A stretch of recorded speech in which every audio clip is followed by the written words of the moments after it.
Back in 2017, I was learning HTML and CSS, and I was literally writing code to create the most boring websites. Now in 2024, I'm recreating the craziest 3D scroll animations in Framer without writing any code. In this video, I'm going to show you how by building this 3D scroll animation from scratch as an exercise. We're going to learn about scroll transforms, sticky positioning, and I'll also show you the structure I usually use for trigger frames that you can also use and utilize to create complex animations like this. My name is Nandi, this is Framer University, and let's get started. Okay, so before we jump into the action, I want to give a quick shout out to the Forge and Form.co team, because on this website I found the scroll animation that we're going to be recreating in this video. As you can see, it looks pretty good, it looks pretty nice, and yeah, we're recreating this in this video, so yeah, quick shout out to them. So you can see my recreation here, it is built on Framer, and yeah, we're gonna basically do this in this video. So first of all, let's take a look at, what we have right here. Basically, we have a frame within our viewport that is not scrolling away as I'm scrolling down the site. So you can see that these elements are moving here, these images, but the text, this title and the subtitle, so the text layers are not moving.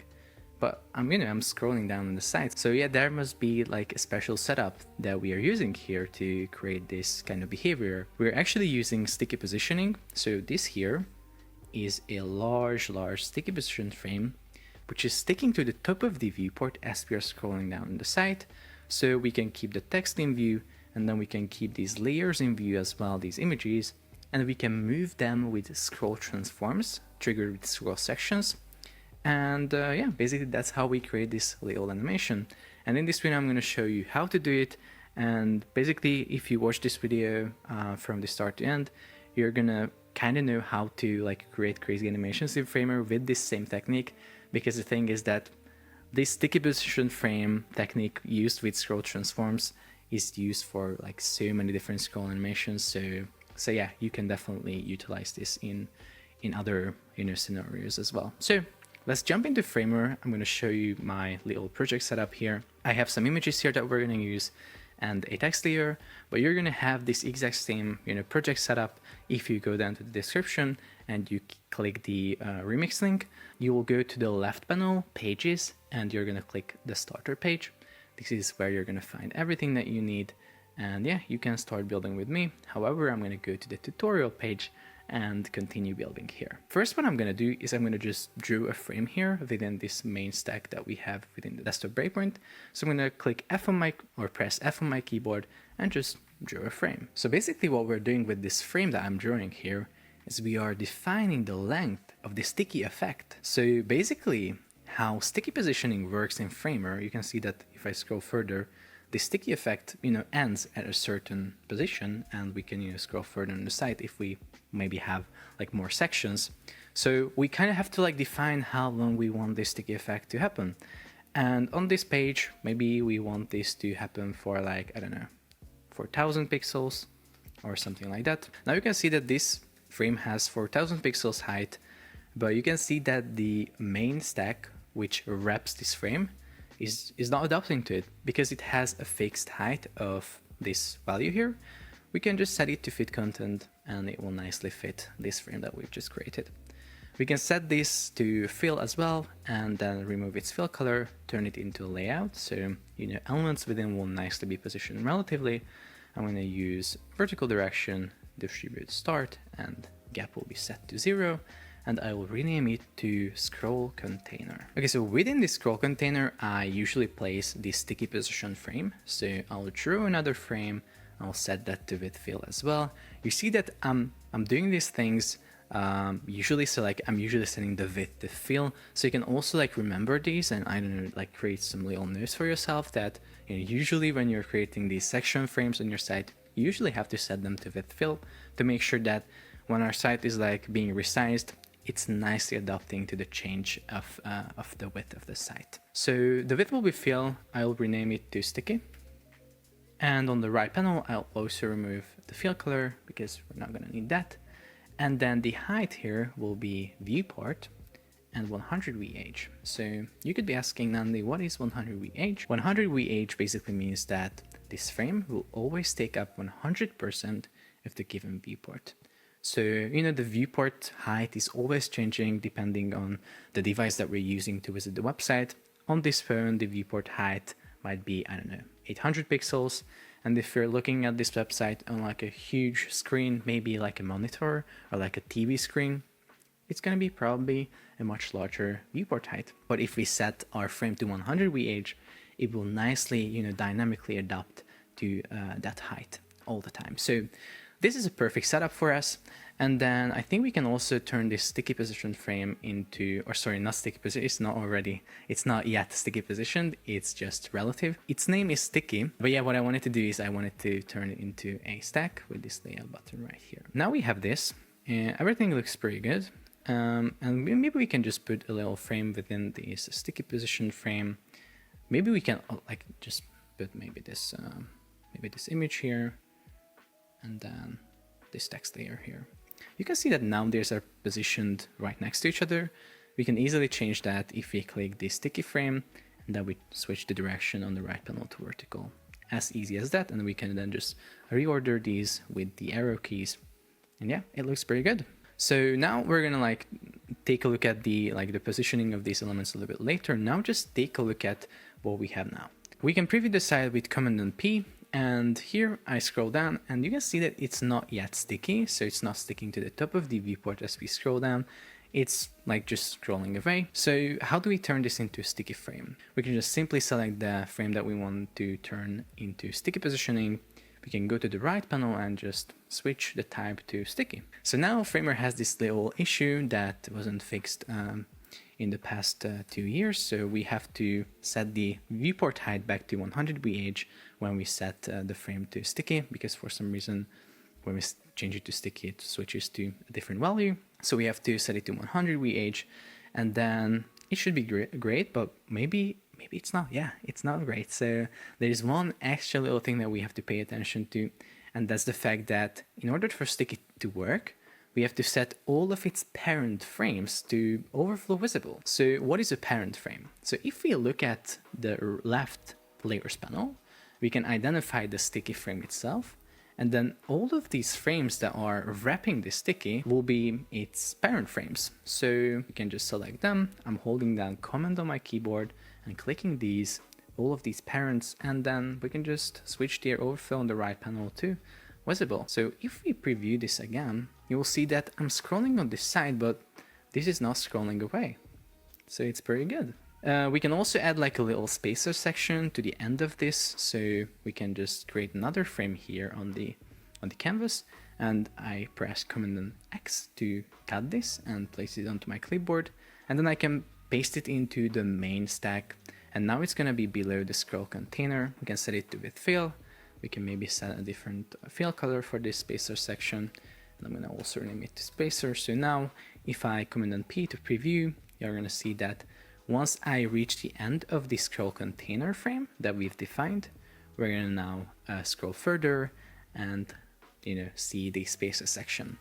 So you can see that this stickiness is activated for the length of the scroll container, which is pretty cool. So now what we can do is basically we can set up this structure that we have within, and then we can create trigger frames, and then we can also create scroll transforms to animate these little frames within the sticky position frame. Because what you have to understand is that even though this sticky is set to sticky and it's sticking to the top of the viewport, we can still create sections below that. So let's create maybe 2 of these random frames below that. You're gonna see that those frames are scrolling naturally, like normally. Nothing crazy is happening with them because those are set to relative positioning. They are not sticky. So other frames on the site are scrolling away, and we will be able to use them as triggers for our scroll transforms. So when these elements will be coming into view, we're going to be nicely animating these images. And then the tricky part will be here is to figure out how can we create all of the trigger frames, because we will have a few, and then figuring out how these animations are exactly happening because it is a little bit more complicated than it seems like. But yeah, I'm going to show you a really nice technique, which is called the timeline technique, to really easily identify the different trigger sections we need. And we're going to nicely create a timeline that we can use like as a trigger for the animation. But yeah, first let's just set up the content of the sticky frame so we have everything nicely. We have this image, we have the text here as well. I'm going to remove the image here. Let's just put it right here. And I will just simply create a title that we have on the original, Blaze, Move, and Create. You can also see that this is also being animated as we scroll down. So different words are getting highlighted. So we can create that as well. And I'm going to show you how. So if we analyze it a little bit more, we can see that basically we have a large text layer here and it is being animated. Different words are getting selected. So how can we create something like this? Well, in Framer, I think the easiest way to create this is with scroll variants. So we can create a component for this text layer and we can have different variants for that component. So on each variant, a different word will be highlighted. And then on scroll, we're going to basically be switching between these different variants. So when we hit like a trigger frame with our scroll, we just switch to the next variant. So let's set that little title component up really quickly. So I'm going to press D on my keyboard, click here within the sticky, write Blaze, Move, Create. I think that's what we have, yes. Then I'm going to select the text and apply the H1 style here. I'm applying the H1 style because it already has the breakpoint set up right here. You can see that we have L, M, and S. So basically these all have different sizes. So you can see that, for example, in phone, this title is much smaller, but you can see that, for example, the subtitle doesn't have a text style, so we have to manually switch it to a smaller size.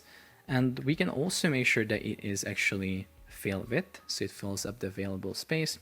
You can see that it has a little max width of like 735, and then we can here simply make it a little bit smaller, maybe 16. And then to make sure that we have some space on the left and the right, I'm going to select the sticky and apply 20 padding on the left and on the right. So now we're going to have that little space on the left and the right, creating some, breathing room around the edges. So now we have the text layer here, the title. So I think the base will be this all gray. As you can see, this is the starting state. So I'll just change the color to this gray color here that we have on the color styles.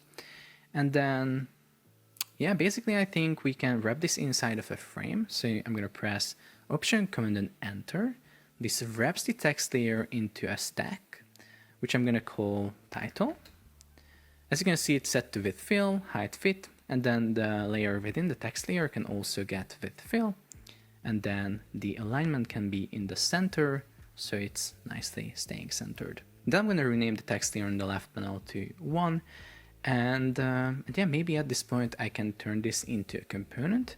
We can do it really easily by right-clicking this title and then clicking Create Component. And then we're going to find ourselves on the component canvas. Here we can create the different variants for this component. So this will be variant 1. I think I'm not even going to rename it. Maybe I can rename it to default or gray. What I'm going to do is I'm not going to just create different variants and change the color of the text layer. What I'm going to do instead is I'm going to create different text layers. So I'm going to just duplicate it with the Command and D, and each will have a different highlight. So this will have the Blaze on white. This will have the Blaze and Move. And the last one will have all of them on white. And then I'll just rename these text layers to 2, 3, and 4. And I'm going to simply place them right above each other. So I'm going to select the second, third, and fourth text layer and set them to absolute positioning. This way I can make sure that each of them are, nicely on top of each other. So I'm going to select the second, I'm going to press Option, H, and V. This basically centers it horizontally and vertically. I'm going to do the same with the third one and the fourth one as well. So now all of these are right above each other. So now all we have to do is to basically just only show the one that we need. So on the gray, we can just set the visible to no on the second, third, and fourth. and we can create the first variant where we're gonna, or not the first variant, this is actually the second variant. I'm gonna rename it to Blaze. And so here we're gonna show the Blaze. So the second text layer, and I'm gonna hide the first one. We can actually keep, yeah, we can actually keep the first one. Why would we hide it? It doesn't really, you know, it's not an issue if we have it there. So then we create a new variant, move, and then here we show the third text layer, and then we click this button here again, create a new variant. This will be create, and then here the fourth text layer will be set to visible yes. So now we nicely have all of the variants that we need, and we'll be able to switch between these as we're scrolling down the site. So yeah, pretty nice so far. You can see that since it has the heading on text style, it still adapts nicely on different breakpoint sizes. So it's nice and responsive. And yeah, looks super cool so far. Okay, so now I think I'm going to select this sticky frame. I'm going to increase the gap slightly to 20. So we have 20 pixel distance between the title and the subtitle. And now we can go on to actually setting up the structure that we need to create this crazy 3D animation for the text layers. Because what you have to understand here is that these image layers, did I say text layers? I hope that I said images, but I have a weird feeling that I didn't say image. So these are actually images and not text layers. So in order to set them up properly, we have to use a structure that allows us to create this 3D space, and we can then place each of the image layers within that 3D space. So now you're going to learn how we can actually define that 3D space. Well, we can just simply create a large frame here within the sticky. It's going to be 990 and 520. So it's going to have fixed width and fixed height. I'm going to then remove the fill color, and I'm not going to turn this into a layout. I'm going to keep this just a simple frame, so the elements within will be absolutely positioned so we can move them around anywhere. And we will basically place all of these images within this. So let's start with the first image, which is going to be this one. I'm going to place it within, and then center it with Option H and Option V. And then I will rename the frame that we created to 3D space. So now I'll show you what happens if I just simply 3D transform this image layer within. I'll go to the right panel, transforms. Here we can rotate it in 3D space and stuff like that. So rotate, 3D, and we can add a little Y rotation and maybe an X rotation as well. First problem that we can see is that it's cutting off at the top and on the bottom, so we can select the 3D space and apply overflow visible, so these overflowing parts will be nicely visible. But the issue that I want to show you right here is that even though I'm setting this in a 3D rotation on the image, it still looks quite flat. It doesn't have perspective distortion that we have on the original. So how can we make sure that we have that? We can basically select the parent frame, which is the 3D space that we created, and then we can add perspective there. So on the right panel, we can select transforms perspective, and I can select a value that I like here. We cannot actually see the effect of the perspective here because we haven't set preserve 3D on this 3D space layer. Preserve 3D is important for us now because we want to make sure that all children elements within the 3D space, so these images that we'll be placing right inside of the 3D space, all of them will be in the same 3D space. So that's why we have to add preserve 3D, so this perspective distortion is applied to these images. So now we can see that preserve is on yes, and this image is now nicely distorted, and we can apply this 3D transform to it, and it looks much better. It has a stronger 3D effect. And now we can select the perspective value that we like. You can see that if we increase the perspective value, the distortion becomes less effective. It's not going to be that strong. If we decrease it and we have a lower value, then it's going to mean a stronger distortion. So we'll, I think, go with 1000 because it looks pretty great. And then yeah, basically we have this 3D space setup. So now if we will be, maybe duplicating this image, so let me just duplicate it, and you can see that as I'm moving it to the right or to the left, it's being shown slightly differently. So you can see that here on this one, we see a little bit less of the image. So you can see the width of this here is this, and then if you take a look at this image here, it's not the same width. And this is because it's now within the same 3D space. They have both the same rotation and everything, but since we have this perspective distortion, it will be displayed according to, I don't know, the physics or whatever. So yeah, that's why it's important to create this wrapping frame, the 3D space. I will delete these two extra images, and I'm actually gonna remove the rotation from this one, and then I'll just make sure that it's nicely centered. So Option H and Option V will be pressed right here. So yeah, we have the first image right here. Okay, so on this image, I'm gonna also apply 12 radius, so the corners are slightly rounded, and let's see what we have. Yeah, it's just a normal sticky site, but nothing happens as I scroll down. So maybe we can add the first scroll transform that will animate this first image in like this. For the animation, we can add a scroll transform to this image. We can go to the right panel, Effects, and Scroll Transform. Here, as you can see, we can define a from state and a to state of the effect, and we can also add the transition that I'm going to add right here, just to make sure that this effect will be really nice and smooth. So on the from state, I can define, the state that I want this image to come in from. So if we take a look at this, you can see that it's a little bit tilted to the top or backwards, and it's also scaling in, and it's getting faded in as well. So in the from state, we probably have to drop its opacity too. So I'm gonna probably set the scale to 0.6, and then I'm going to a little bit later change the opacity to 0. I will leave it on a little bit higher value now because I want to see the 3D rotation that I'm applying here. So as you can see, it will be rotated along the x-axis a little bit to the back.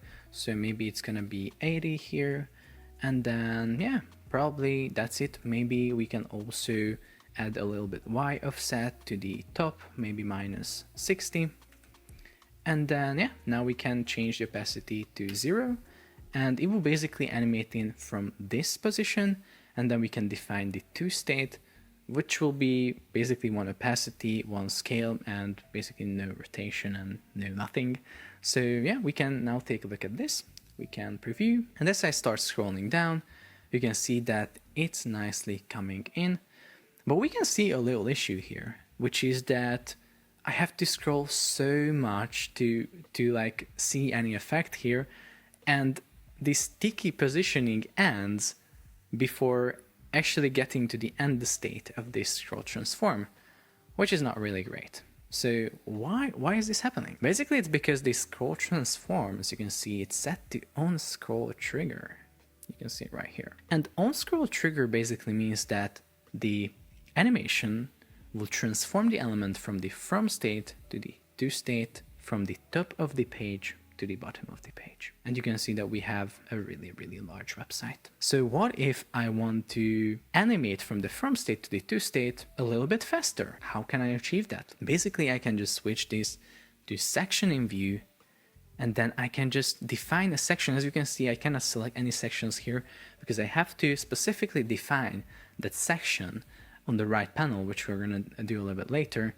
And so this animation will happen along the area of that section. So when that comes into view, this animation will happen. If you remember, that's why I said in the beginning of this video that we're going to be able to create these trigger frames that will be, scrolling into view, and maybe we can add the scroll section to this frame that is like scrolling into view, and we can add that as a trigger to the scroll transform of the image, and it will animate in as this trigger frame comes into view.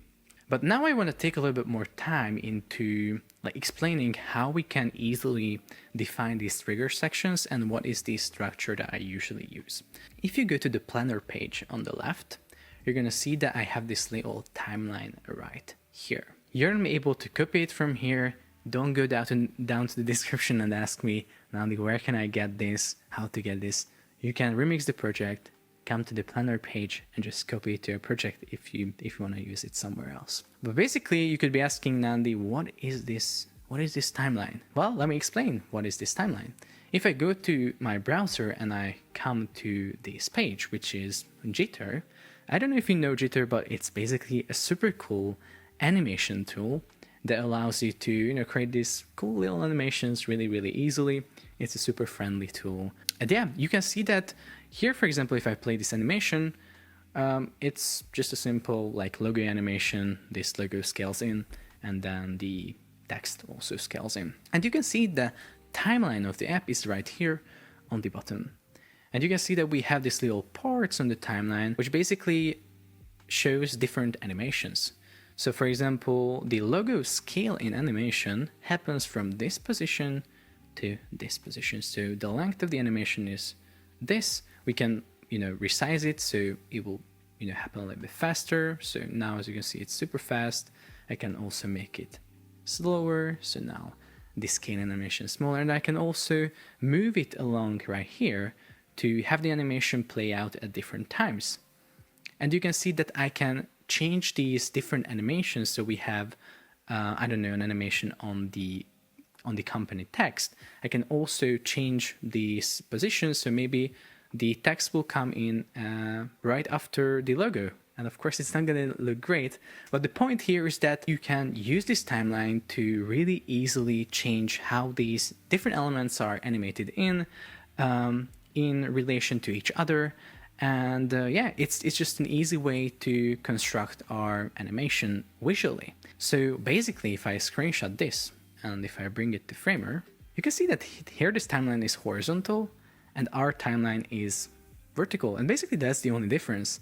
If I rotate this around, this screenshot, we basically have the same thing that we see right here. Towards the top, we will have frames that define animation that happen towards the beginning of our scroll. And towards the end, we're going to have, frames that define animation that happens towards the end of our scroll. And then also the length of these frames are defining the length of the animations, just like in Jitter's timeline interface. So we can basically use this setup right here to create the trigger frames for our animation. And basically we can use these little trigger components to name our animations. So maybe it's going to be like an image in animation. And now we have this as a trigger for that animation. So what I'm going to do here is I'm going to just basically copy this timeline and paste it onto our design.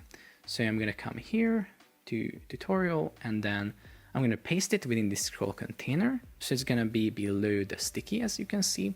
And then I'm going to set it to width fill. And then the height will be, maybe it's going to be 4000. And then the scroll container will be fit instead of 4000. And then what I'm going to do is I'm going to set these columns within the timeline to fill height. So now they're filling up their parent's size, which is the timeline, which is 4000 pixels.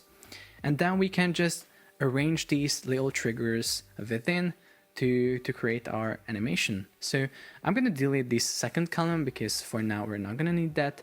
And I'm simply going to change this first trigger frame to a little bit smaller size because I don't want this animation to play out along such a large area. Maybe it can just be for 100 pixels, and I'm going to call this again first or image 1 in. So this will be used for scaling in the first image. So now we have the trigger, but how do we assign this section to the actual scroll transform? Well, we can add a scroll section to it on the right panel. So I'm going to just click this button and then maybe just paste in this name. So image 1 in, and then I will go to the image, scroll transform. And then as you can see, the trigger is section in view, and I'm going to select the image 1 in for this section. And now instead of animating it from the top of the page to the bottom of the page, it's going to animate this little image along the area of this image 1 in frame. So as you can see now, it's fully inside of our viewport, inside of the view on the website, and the image is no longer animating because it completed the animation from the from state to the to state. So yeah, it looks really nice, and we're gonna be able to change this timeline to opacity 0. So we're actually not gonna see these little trigger frames on our final design, but here we can see them. So now we can also create the first variant switch for the text, because when I animate this image in, the next animation that happens is the title. So we can just duplicate this trigger, maybe give it a different color, and then I'm gonna rename it to title blaze. I'm gonna also give it the scroll section title blaze, and then I go select the component for the title, effects on the right, scroll variant, and then we're gonna select a section in view as a trigger. We're gonna use the bottom of the viewport, so when this section comes in from the bottom of the viewport, we're gonna animate to the blaze variant. So let's take a look at that. As you can see, image animating in, because we see the image 1 trigger, which is this blue color. As soon as this title blaze, like a little bit different blue color trigger frame appears, it immediately switches to the next variant of the title. Pretty great. Okay, so now let's take a look at what is going to be our next animation. So the title switched to the blaze variant, I scroll further, and now the first thing I notice is that the first image starts moving out. Then the image 1 is still moving out, but I see the next image changing its opacity, fading in nicely, and also animating in, so moving in, changing its position. But what we have to really understand here and really see is that all of these animations are happening at different times and ending at different times.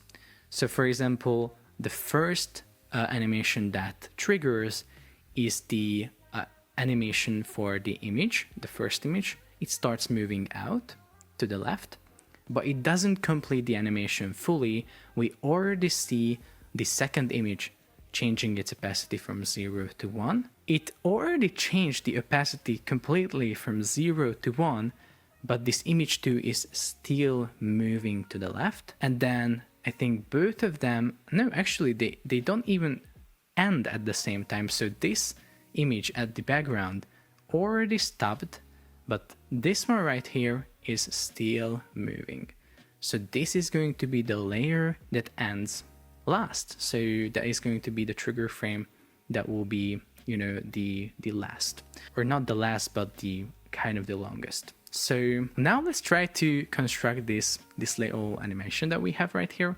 Maybe let's start with creating a trigger frame for this animation for making the first image move to the left. So I'm gonna just duplicate this, maybe image 1 trigger, and we're gonna just rename it to image 1 out, or maybe image 1 left first, because what you're gonna notice is that it's gonna move to the left once again. So that's gonna be the left second.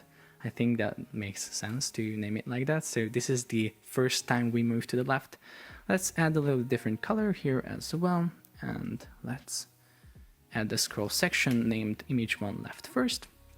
And then let's just go here and select this first image and click the scroll transform. You can see that we can actually add new sections here, which will define new, two states. So when we have this image 1 left first section in view, we want to animate to a different position, which probably gonna be a left offset. So we're probably gonna move to the left. Maybe it's gonna be -170, and then it's gonna also scale down a little bit. So perhaps 0.7, and then it also gets a little 3D rotation. If you take a look at this, it starts like, I don't know, rotating along the y-axis in 3D space as it moves to the left. So we'll also apply this 3D rotation along the Y. As you can see, maybe it's going to be 20, 25. And basically that's it. This is the first animation that we see on this image. So it scales in, and then when the image 1 left first starts coming into the view, it starts moving to the left. So far, this is what we have. And now we can actually add the second image. So I will just grab image 2, which is this beautiful Porsche. I'm gonna paste it within the 3D space. I'm gonna press Option H and V to center it nicely. And I'm gonna apply the same 12 pixel radius. So now let's apply a effect here, which is going to be scroll transform. And so let's apply the transition as well. And first, let's just define the from state. So let's think about the from state. It is, let's just set the opacity to a larger value now so we can actually see what we're doing. If we take a look at the original, we can see that the second image here, I think, slightly scales down when it appears. So it starts maybe at 1.1. And then it also moves in from right to left, and maybe it also has like a slight change in 3D transform. So let's set the scale to 1.1, and then let's also move it to the right with an X offset. I think it's going to be 200, and then I'm going to apply 3D rotation.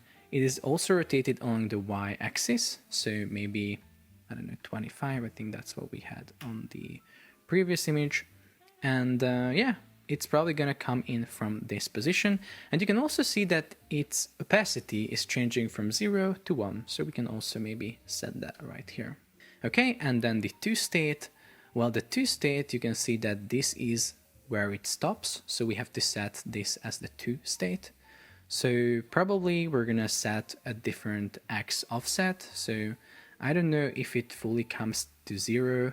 Maybe it is only gonna come until like 100 offset, and then opacity will be 1, scale will be 1, of course, and then maybe the Y rotation will not be 25, but it will maybe decrease to 20, so it slightly rotates as well. And yeah, looks pretty good. Now let's define where this animation starts. So you can see that as we start scrolling down, and the first image start moving out, a little bit after that we also see this second image moving in. So we have to probably create another trigger frame which will be set to absolute positioning so we can move it freely here. So maybe we're gonna, I don't know, offset it from this first image by 100 pixels. I actually don't know if I can exactly count that value here because I cannot really count it, but I can see that this is 400, this is 400 as well, so we have 800 up until this point here. So this is gonna have 900 here from the top, so it's keeping 900 pixels from the top of its parent, and so this space right here is nicely 100 pixels. So there will be this 100 pixel difference between the start position or the starting of image 1 animation and the image 2 animation. So let's change this color to, I don't know, yellow, and then image 2 in will be the name. And I will also rename the scroll section, so I can come here, I can select the image 2, and I can make sure that it's section in view as a trigger. The viewport will be the bottom, and then maybe we're gonna, which is, yeah, image 2 in is going to be the section. And yeah, let's take a look at this one. So I scroll down, image 1 comes in, then image 1 starts moving out, but you can see that the image 2 doesn't start coming in just yet. Only after 100 offset, that's when image 2, this little yellow section, starts appearing on the bottom of our screen, and it starts moving in really nicely. But we see a little issue. Since we are also changing the offset and the opacity and everything on one scroll transform, the offset and the position change and the 3D rotation ends at the same time of the opacity change to 1. So when image 2 is fully animated in, it is opacity 1, and the position is also the correct position, which is set on the to state. But let's see what I have on the original. On the original, the opacity is already 1 right here. So the image 2 is already fully visible at this point, but it still is moving to the left. So how can we achieve that? How can we work around this little issue? Because the problem is that if we look at this scroll transform here, there is no way to change, I don't know, how the opacity change happens, and then separately how the offset happens, for example. Everything is done on this scroll transform. So the workaround is that we basically have to wrap this image into another frame, and that frame will be animated along the X offset. So it will nicely move in from the right. And then we will set a separate scroll transform that will only control the opacity with a different scroll trigger on the image layer itself and not on the wrapping frame. So if you don't get this, don't worry, I will show you how to do it exactly. We'll probably have to copy these exact settings of the scroll transform from this image layer to its parent. So first let's just wrap it. So Option, Command and Enter. I will make sure that this stack is set to fit width and fit height. So set it to fit width and fit height. Really great. Let's make this layer span a little bit bigger. And then I will say image to wrapper. And then make sure that it's positioned to the center, Option H and V. And then I want to get this scroll transform, you can see the little star right here, to this wrapper frame. So I'll just come here, maybe I can copy, yeah, I can copy here. I can just come here, apply effects, scroll transform, and I can paste. So now we have the movement on the image wrap, and here on the scroll, I can maybe first just remove this, then go back to the image wrap, because I just remembered that now on the from state, we will not need to set opacity 0. We can keep it on 1 because we're going to set the opacity on a separate layer. So let's just take a look at what this does. This basically brings in this layer from right to left, but it's not changing its opacity. But what we can do then is we can select the image 2, we can add effects, scroll transform, section in view will be the trigger. We'll create a separate section for that. But basically the from state will be opacity 0, scale 1, we're not scaling it, we're not doing anything else with it, and the to state is 1 opacity, 1 scale, and apply the transition. So now we just have to define the trigger for that here on our timeline. So let's think about when that happens. It basically happens at the same time, so the opacity starts animating in from 0 to 1 at the same time of this image layer starting to move from right to left, but it ends a little bit sooner. So it basically means that we duplicate this image to in, and then we just make sure that it's a little bit shorter. As you can see, it starts at the same position, but it is a little bit shorter, maybe 115 for the height. And then I'm going to rename this to image to opacity. On the layers panel or on the canvas here, as you can see, these two will kind of overlap, so we cannot really tell the names properly. Or maybe I can just, yeah, I can just do this and now both of them are visible. Now I'll just make sure to copy this name, paste it into right here, and I can now go to the image 2 and set the scroll section to image 2 opacity, which is, the section that is triggering the opacity change of the image. So now it's nicely starting from 0 opacity and it animates in from that. But as you can see, as this image to opacity frame fully appears, now it's fully in the viewport, the image is already 1 opacity, but since the image to in frame is much larger, it is still moving to the left and only ends right here. So now let's take a look at the original, see that now the move lights up. So when this appears here, the next trigger frame will basically control the title variant. So let's just duplicate a frame, a trigger frame that is going to be actually relatively positioned. Let's just move it with the arrow keys to the bottom. So you can see that this will happen a little bit before the image 2 is fully animated in, but that's not an issue. So I'm going to change this background color just slightly and then rename it to title move, and then also change the scroll section name. And then if I come here, I can go to effects, scroll variant, and here again I can just add the new section, which is gonna be title move, where we basically switch to the move variant. Let's take a look at this.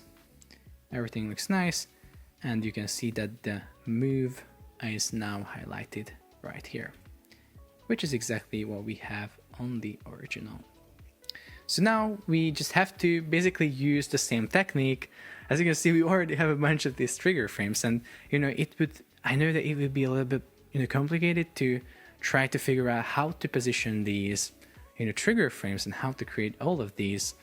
I don't know, maybe without this timeline technique, but I really do hope that this is actually being helpful for you guys.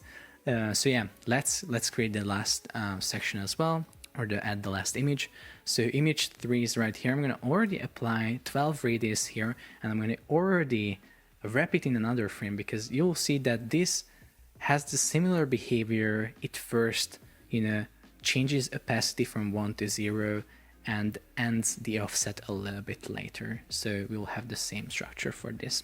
So image 3 right here, Option Command Enter, wrapping it in a stack, setting it to width fit content and height fit content, and then I'll remove the fill color of the wrapping frame and call it image 3 wrapper. This image 3 wrapper is copied, or first of all cut with Command and X, and pasted into the 3D space, and then Option Agent V to basically center it. Let's take a look where it comes in from.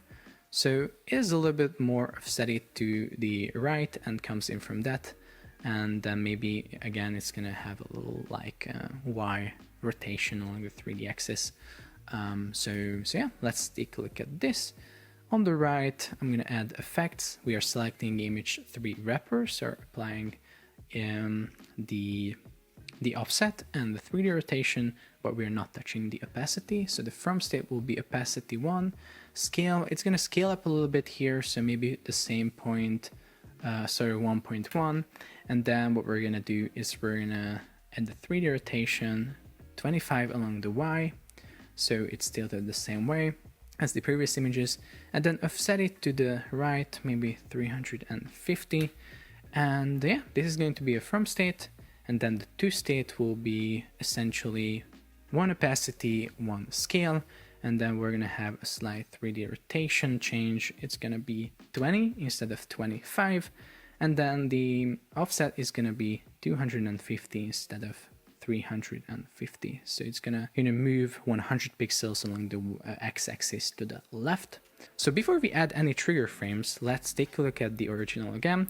So you can see that before animating the third image in, or starting to move that, we already start moving these two images. So I think the image 1 and image 2, yes, starts moving at the same time, and I think they also end at the same time. So now if you're just focusing on these two images, you can see that they are basically moving away at the same time. So that is going to be basically just a simple trigger frame. So let's create that. I'm going to duplicate this. It's going to be called basically image 1 and 2 left. So image 1 and 2 moving to the left, and then background will be again slightly different, maybe red. And then let's paste in the scroll section name to here. And so now we can actually add animations that move the image 1 and image 2 to the left right here on the effects panel. So I'm going to first select the image 1 on the layers panel, go to the right panel to the scroll transform, and then add the new section, which is going to be image 1 to left. And then the to state will be probably a little bit smaller scale and more offset to the left, perhaps 250. And I think that's it. Maybe we can also change the Y to 20. And yeah, I think it's going to be great. Let's take a look at this quickly. So yeah, the first image, you can see that it's moving to the left right here when this red comes into the view. But we also need to move the Porsche image. So let's also select the image to wrapper, scroll transform, and the new section, image 1 to left. And then again, this will go and offset to the left a little bit more. Maybe, I don't know, minus 50, and then it's gonna scale down a little bit, maybe 0.8, and then I think that's all what I'm gonna change right here. Let's take a look at this. When the red section comes in, image 1 and image 2 nicely moves at the same time. So now I can actually create the trigger frame that will be triggering the movement on this frame, which happens slightly after the image 1 and 2 starts moving out to the left. So again, we're going to use the same thing that we used right here, where we offsetted this image 2 in a little bit from the image 1 left first. So you can see that this distance here, as you remember, it's 100 pixels. So we can just duplicate the image 1 to left. We can set it to absolute positioning. We can just move it a little bit to the top, making sure that this distance here is 100 pixels. I'm going to apply a top pin, and I'll try to calculate it. I'm not sure if I can do that. This is 400, 4, 8, 12, 16. So this is going to be, I think, 1700. So now this distance is 100 exactly. So this will be called image 3 in, and it will have a little bit different color, and then also the name will be pasted onto the scroll section.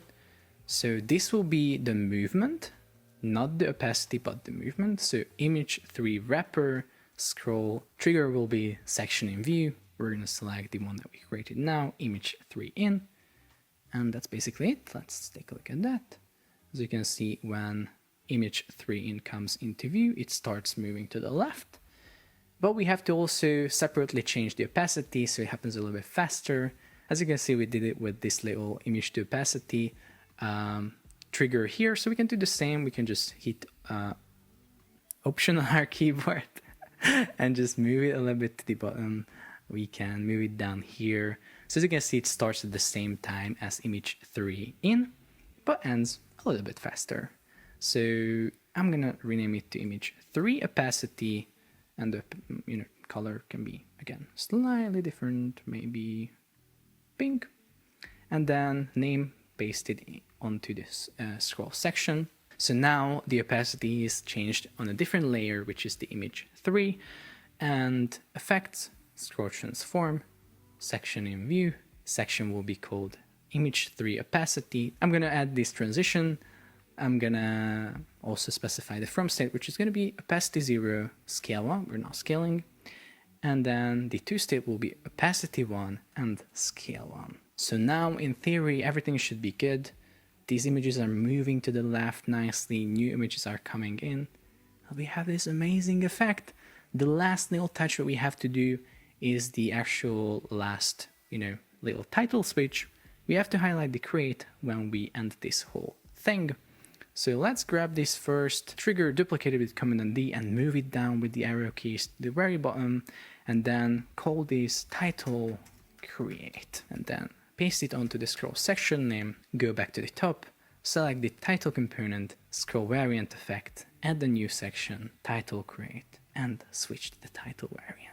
Now you can see that this is what we have, basically the same thing that we were looking at the whole time. The last title is also switching to the highlighted variant, and yeah, it looks really nice. And we have this rainbow effect as well, but maybe we want to remove that. So we can just simply select the timeline and change the opacity to 0. There you go.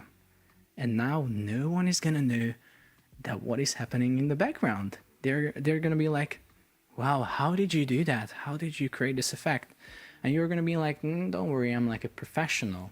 They're not gonna know that you are using like this no-code tool. You're just drawing rectangles, like you're just creating a timeline. Super simple. Yeah, so I think this is looking really nice. Let me see if, I think we have a little issue though. Let's set the timeline back to opacity 1. You can see that the timeline is actually larger than the frames within. So the timeline length can be decreased. So I will just set it to fit height, and now it will nicely fit the content within. I can do this because these layers within these trigger frames are set to fixed height.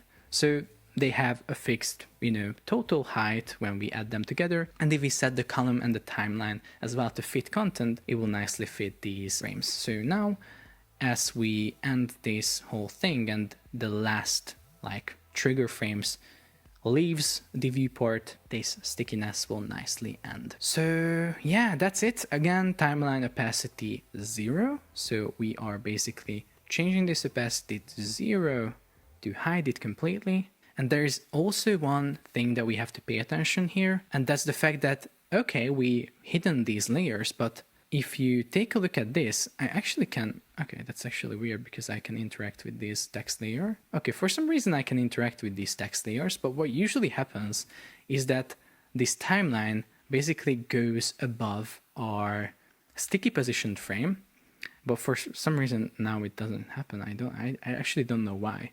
But to make sure that we can still interact with this sticky positioned frame, just make sure that whenever you set this timeline to opacity 0, you also add pointer events and set it to none to this complete timeline, just to make sure that you can really, and surely interact with the elements below the timeline that is scrolling over this area. Even though it's opacity 0, it's still there. That's it for this little tutorial. I think we should quickly optimize it for mobile. I'm gonna do a little trick for you. You might be like, Nandi, oh my god, it's so cool, but it doesn't work on mobile. Look at this. It's so not great. It's just too big. And my answer for that is that, bro, just select 3D space, go to transforms, add scale, and scale it down. That's it. It's really simple, isn't it? And now you have this effect right here. Of course, then you can maybe move this a little bit to the top. So in order to make sure that these text layers are a little bit to the top and a little bit closer to the images, we can just select the 3D space, which is the wrapping frame of these images, and we can just change that to a little bit smaller size, bringing this text layer a little bit closer to the images. So now, if we preview this on mobile, it's gonna be really just simply perfect. We can scale it even further down if you want to. But yeah, this is just a really simple way of making sure that it looks nice on all breakpoints. So yeah, I really do hope that it was helpful, this little video. I feel really, I don't know, I feel a little bit dumb because I knew that in a different world I could be making so much money if I would be selling these videos and selling these, I don't know, tutorials, because I drop so much value here. But yeah, I really do hope that these things are actually helping you, and yeah, helping you to learn Framer, create cool stuff with it, and maybe land some clients and make some money with it. But yeah, make sure to let me know if you have any questions down in the comments. I'm gonna do my best to answer everyone and make sure that you don't have any questions and everything is clear for you. Also, make sure to check out framer.university. I don't know if you've ever heard about that website, but it has a bunch of resources, a bunch of more tutorials. So if you are in the process of learning Framer, I think it is going to be a really useful resource for you. Yeah, I think without any further ado, let's drop a comment, timeline if you have watched this video so far, because if you have watched this so far, you're so dedicated, bro. I so respect you. So yeah, make sure to like this video, subscribe for more, and I'm gonna see you in the next one.